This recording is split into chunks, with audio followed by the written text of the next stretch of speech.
anyway, so after all that PTSD here in LA till we left, because we were there another week, and I'm running red lights and I'm like thinking everyone's out to kill me. And I finally, I was in Jerusalem. It was almost Rosh Hashanah. And everyone's talking about the Melech, Melech, Melech, Melech, Melech, and that's Rosh Hashanah. Everyone's talking about the king, God's the king, the king, the king, the king, Melech, Melech.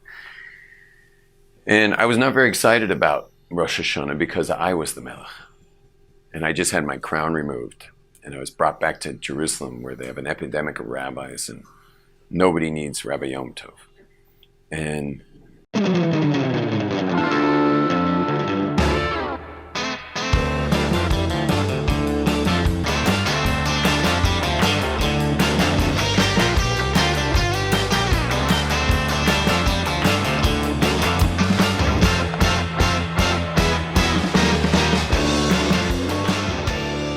I was really, I was crushed, and I was dreading Rosh Hashanah, because to call God king when you think you're the king is really, really 2 painful days, Rosh Hashanah.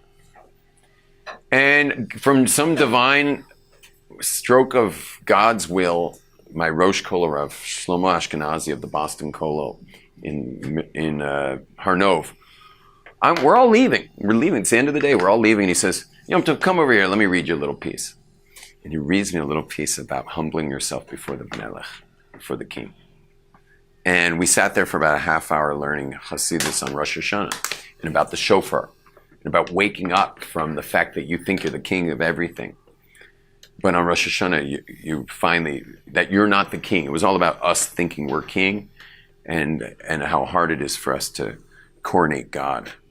That's why you notice when we bow to God, like for example in Aleinu L'Shaber, for example, when we bow, you'll notice most men cannot bow. You know, they'll go like this. They give a little token, like they might as well curtsy. You know, they're not really bowing. And you're supposed to go 90 degrees, meaning you're supposed to be flat out 90 degrees. When you say V'anachnu korim u'mishtach, when you say u'mishtach, I mean, you're supposed to be at a 90-degree angle there. But men can't do that, and boy, well, could I not do that. And anyway, I finally realized what had happened, and I finally realized that my prayers were answered from Tzfat, that I got to see what it is to be, when you have false humility, is I wound up licking the dust of Los Angeles. I was licking the dust of an alley in Los Angeles with a gun at my head, bowing before some illiterate monster. And at that point also I realized you got to bow to, all of us are going to bow to something. You're going to be bowing to something. You're going to be sacrificing to something. Many people will be sacrificing to money. Many people will be sacrificing to all kinds of things. So you're going to be bowing in this life. So you can bow to God. Or you're going to wind up bowing to people. You're going to wind up bowing to money. Or you're going to wind up bowing to something else. But we're here to bow. And God, yes, He made human beings upright. We're the only animal in the world that's upright. But with that same uprightness, with proper core muscles, as we discussed yesterday, we're created to bow. And our whole life really is only about, will we surrender ourselves? Are we willing to surrender? And God's going to make all of us surrender. And if you don't surrender, you're still going to surrender, because there's something called death, where God will take away all of everything. And we will all, not only will we bow, but we're just going to shrivel up into nothing. And we're going to be worm food, you know, in one day. And so that's humbling. And to make God the king, but to be awesome. Because you're awesome. And that's humility, is to be awesome. And think about it. Let's say, David, if you're really awesome and you do the things that are awesome, it's going to be very humbling. It's going to be very humbling, because there's a lot of potential rejection and failure that will come it's not just potential, it will come your way. If all of us accept upon ourselves how awesome we are, created in the image of God, and we start acting that way, not everyone's going to love that. There's going to be rejection. And if you pursue the things that awesome people pursue, there's going to be lots of failures. You'll fail many times. And that's very humbling. And you want to know something? When you fail, when you get rejected and you fail over and over again, it's like mini deaths. It's ego deaths. Over and over again. Every time you fail and every time you get rejected, you get these mini deaths. And something's amazing about it, because eventually you start breaking through. You start to really achieve. And after a while, you're like really living the purpose you were created for. But there's something amazing about this, is that you'll notice there's a correlation between people who know what they're living for and no fear of death. And people who don't know what they're living for are scared of death. And the reason why people who don't know what they're living for are scared of death is because they're afraid to die before they figured it out.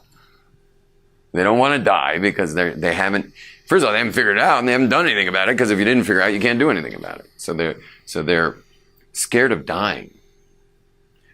The interesting thing is people who do know what they're here for and are living it fully, and they're living very much more fulfilled lives than people who don't know, aren't afraid of death. They should be the most afraid of death because they're living the most fulfilled lives. So they could lose that in death. But yet you'll find the people who are living the most fulfilled lives are the least afraid of death.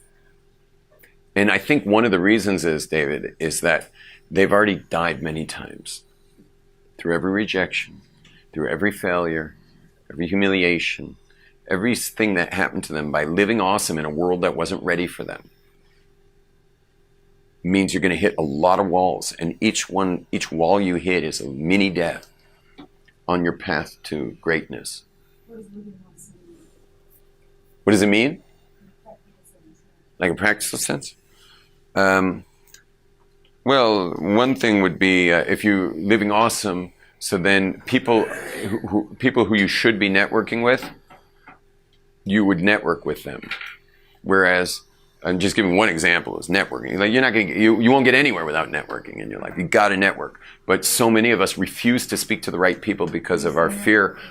Our fear that we're going to feel this big in front of them, and they're not going to be interested in us, and it wouldn't have been worth it to even try to network with those people, because they would never, because it's just going to be so painful when they say, who are you, man? Like, who are you? Like, you're a nobody.